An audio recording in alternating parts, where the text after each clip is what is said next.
Imagínense por un segundo un pasillo escolar, así, con luces cálidas, pero totalmente en silencio, completamente vacío. Es un silencio hasta cautivador, ¿verdad? Pero la verdad es que oculta una complejidad enorme. Porque bueno, cuando suenan los timbres y esos pasillos se llenan de vida de un segundo a otro, se desata una red infinita de interacciones humanas.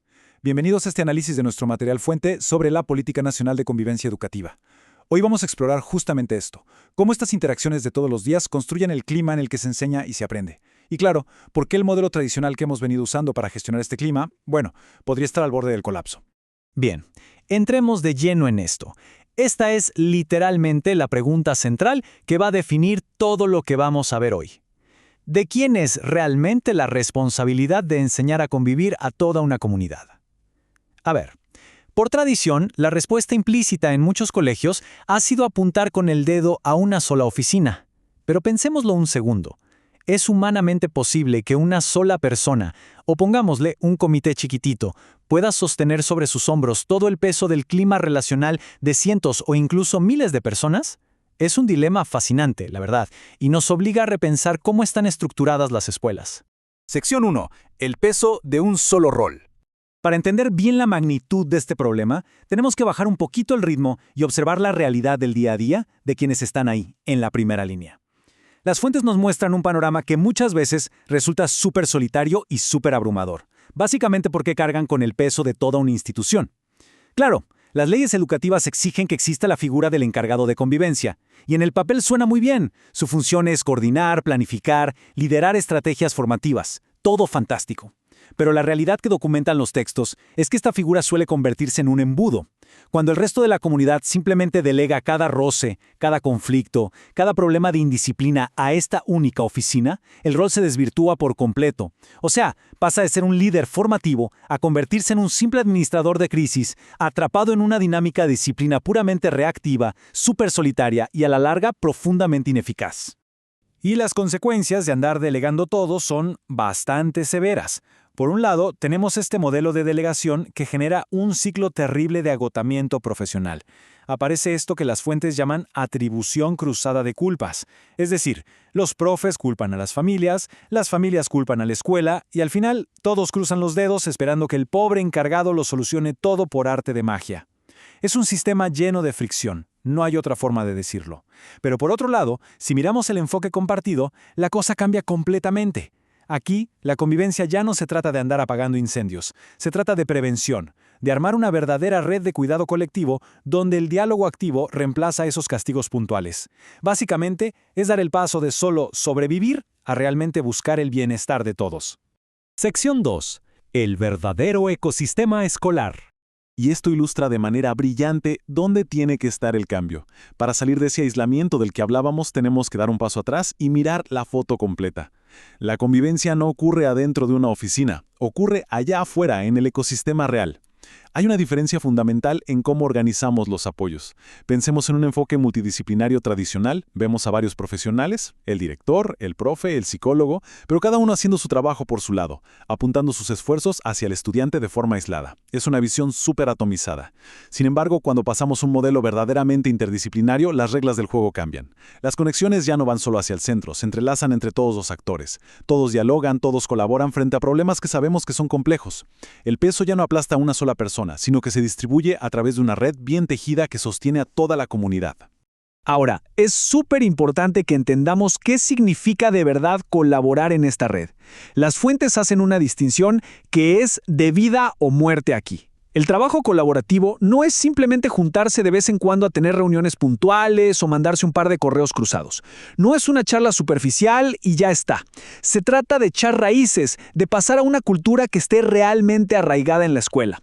Es crear el ambiente perfecto para un diálogo auténtico, un diálogo respetuoso, donde existan objetivos compartidos y sobre todo un sentido de corresponsabilidad que no busca competir a ver quién tiene la razón, sino construir nuevo conocimiento todos juntos.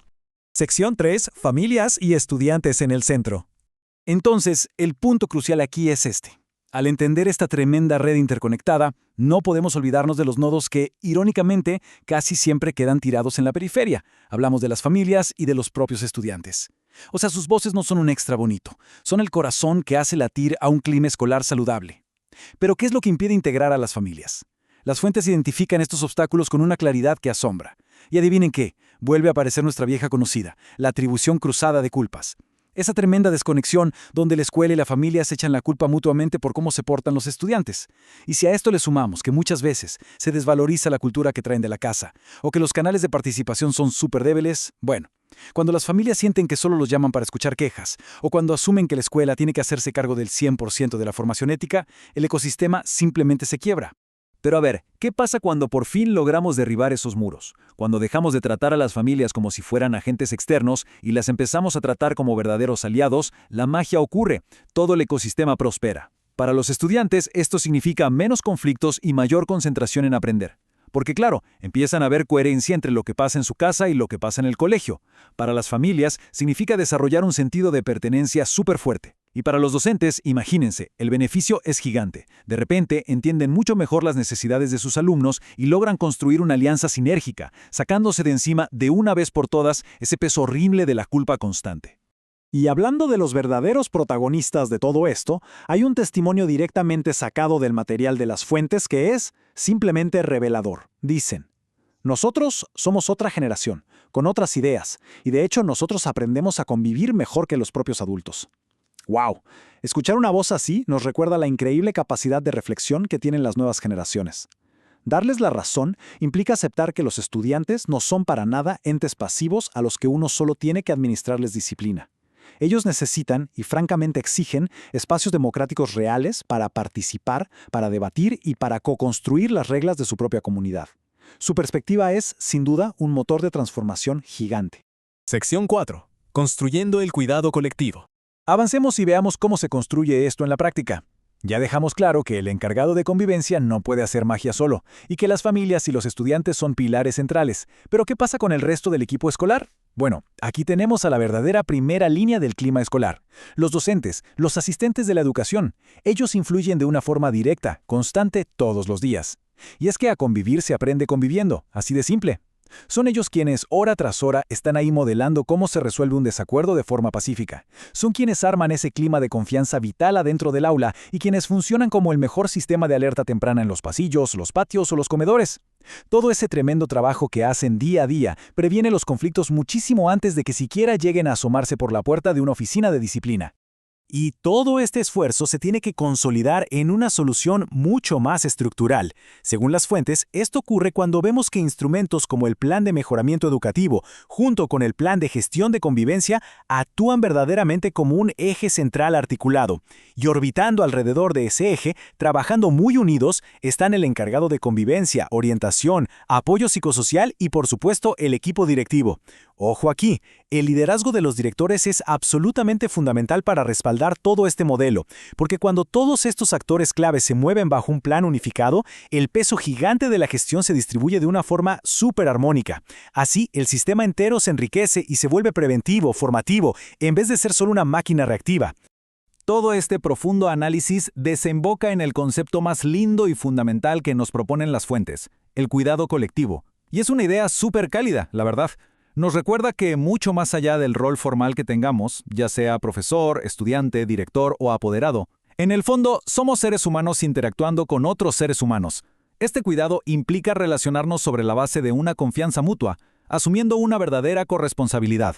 Es mantener viva una colaboración que no se desmorone al primer roce o conflicto, sino que sea capaz de sostenerse en el tiempo. Es literalmente el antídoto definitivo contra el aislamiento. Al mirar hacia atrás en todo este recorrido, pasando desde esa oficina solitaria y abrumada hasta llegar a esta red vibrante e interconectada, nos topamos con una reflexión que es ineludible. Queda clarísimo que andar delegando los problemas relacionales simplemente no funciona. Si la convivencia no es algo que se pase en una pizarra teórica, sino un tejido que todos nosotros construimos o rompemos todos los días, con cada mirada, cada palabra, cada interacción, entonces la gran pregunta que nos deja este material es esta. ¿Estamos asumiendo el rol que nos toca dentro del ecosistema o seguimos sentados esperando a que alguien más venga a construir nuestra comunidad? Es un pensamiento profundo para cerrar, sin duda. Concluimos aquí este análisis de nuestras fuentes